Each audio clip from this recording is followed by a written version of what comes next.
నాడు పసుపు చొక్కా వేసుకున్నారని కేసులు పెట్టి బెదిరించిన నేపథ్యం నుంచి ఈ రోజు ధైర్యంగా పసుపు చొక్కా వేసుకుని పసుపు టోపీ జెండా పట్టుకుని కడప గడ్డపై కదం తొక్కిన ప్రతి కార్యకర్తకు శిరస్సు వంచి పాదాభివందనం చేస్తున్నారని మంత్రి వంగలపూడి అనిత అన్నారు.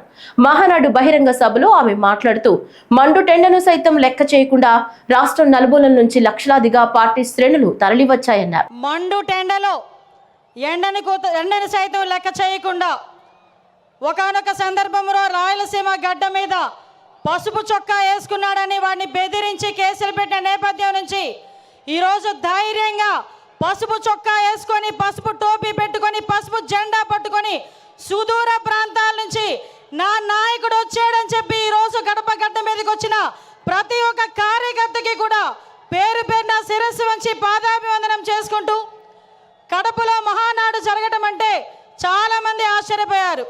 నేను చేసి చూపిస్తా, కడప అన్నది ఎవడప్ప సొత్తు కాదు, ఇది తెలుగుదేశం పార్టీ అడ్డా అని ఆల్రెడీ నిరూపించి ఉన్నారు.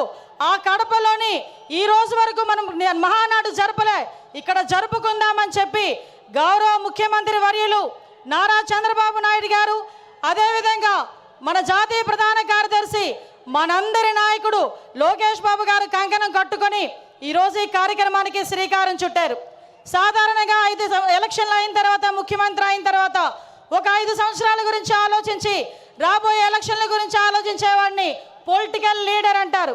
అదే ఆంధ్రప్రదేశ్ రాష్ట్రం గురించి భవిష్యత్తు గురించి 20 సంవత్సరాల తర్వాత ఏం జరగబోతుందో ఆలోచించే వాళ్ళని విజనరీ లీడర్ అంటారు.